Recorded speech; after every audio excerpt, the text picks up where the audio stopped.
A una conversación con Federico Gianmaría. Federico es editor adjunto de política de La Voz del Interior. Federico, buen día, ¿cómo le va? Bien, ¿cómo les va a ustedes? Muy bien aquí en Córdoba, con mucho frío. Mucho frío. Bueno, nosotros no tanto, estamos muy extrañados, tenemos un abril más bien templado, curioso para nosotros los marplatenses en esta época del año. Ajá. Bueno, Federico, dos Linda cosas. ciudad, Mar del Plata, muy linda. Lo primero, gracias por haber aceptado esta conversación. Lo segundo, veía hoy temprano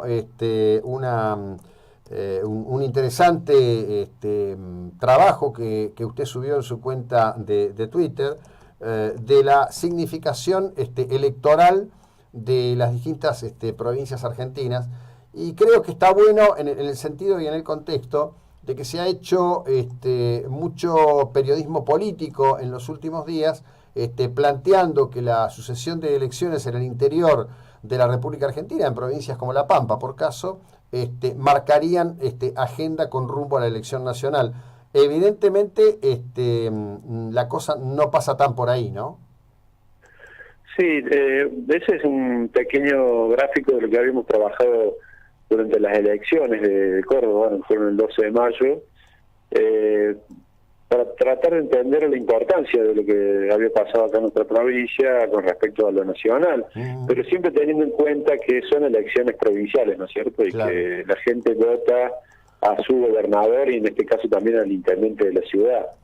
Lo que sí es interesante a partir de este gráfico es entender el peso específico a nivel político, ¿no?, de las provincias, porque estamos hablando de la cantidad de votos que se necesitan para ganar y por qué en el 2015, por ejemplo, Córdoba fue clave cuando Buenos Aires le dio el triunfo a Daniel Scioli. Por Claro. ahí no nos acordamos, pero en la provincia de Buenos Aires el triunfador de las elecciones, incluso la segunda vuelta fue el candidato de Unidad Ciudadana, ¿no? Ujú. Entonces el equilibrio que tienen estas provincias, sumadas a Santa Fe y a Ciudad de Buenos Aires, con respecto al resto, ¿no? Es complicado porque el peso es mucho y todas las demás provincias tienen que tratar de trabajar en conjunto para equilibrar esta diferencia. Claro. Ahora, en este sentido, hoy tempranito, ahí Antena 3 publicó una encuesta, creo que son 14.000 expresiones que hubo, le da un dato en Córdoba de triunfo arrasador al presidente Mauricio Macri. Más o menos en Twitter la tendencia, cuando medios o colegas suben encuestas, algunos de ellos son obsesivos, suben una prácticamente todos los días con la misma pregunta formulada de distintas maneras, por lo menos en las redes, a Macri siempre le va muy bien. Eh, Está bien, las redes son una cosa, la vida real es otra, pero a veces las redes no están tan lejos de la vida real, ¿no? Sí, sería difícil hoy, ¿no? Pronosticar lo que va a ocurrir en las PASO y en octubre con la primera vuelta. Sí, nosotros, por ejemplo, en La Voz del Interior tenemos una encuesta que se hace mensualmente, que se llama Monitor Social y Político, que lo realiza Bernstein para Mm, el diario, y va midiendo, no la intención de voto, pero sí la imagen de Macri en Córdoba. Eso lo hacemos mensualmente. sí, Y ha registrado en los últimos 3 meses su peor número a nivel de imagen positiva.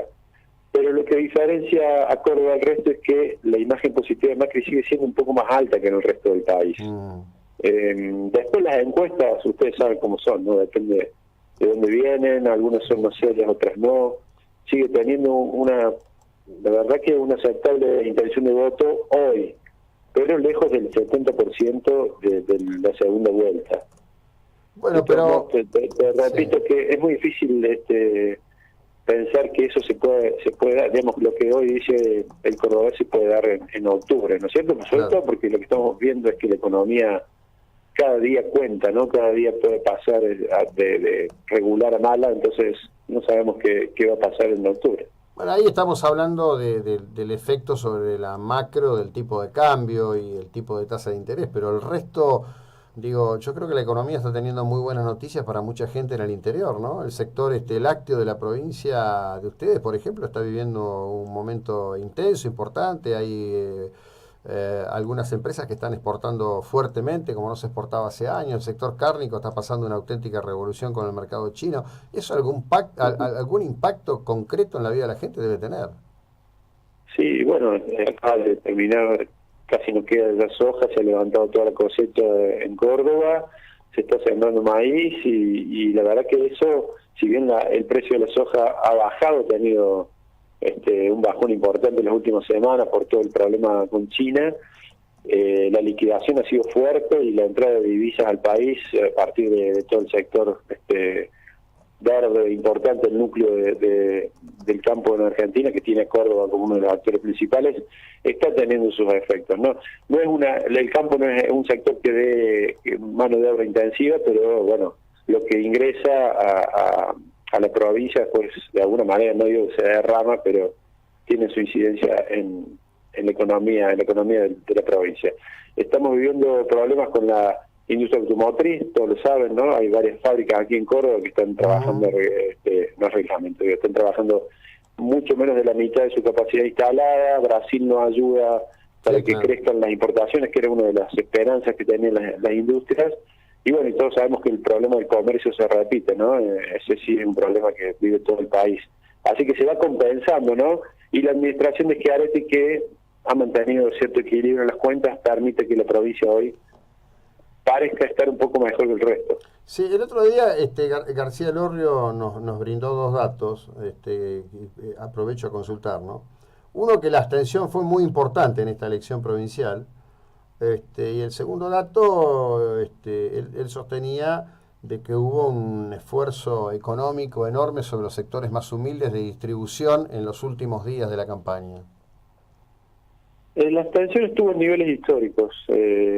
Sí, digamos, no se diferenció con respecto a otras elecciones. Sí hubo varios problemas con respecto a la utilización de la boleta única. Técnicamente había un problema en cuanto a la diferencia entre votar a la lista completa, que se llamaba, así se denominaba, y al cargo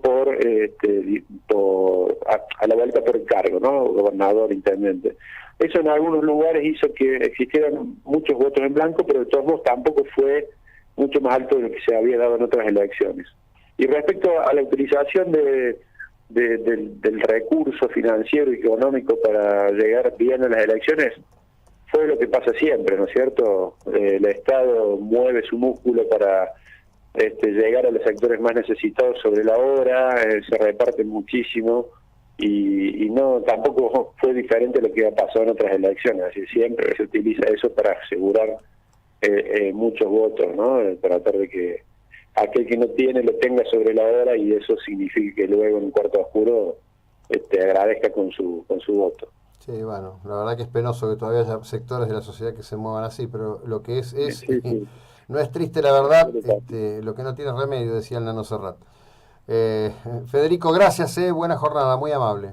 Bueno, gracias a ustedes, un saludo a todos. Bueno, a quien escucharon es a Federico Gianmaría, editor político de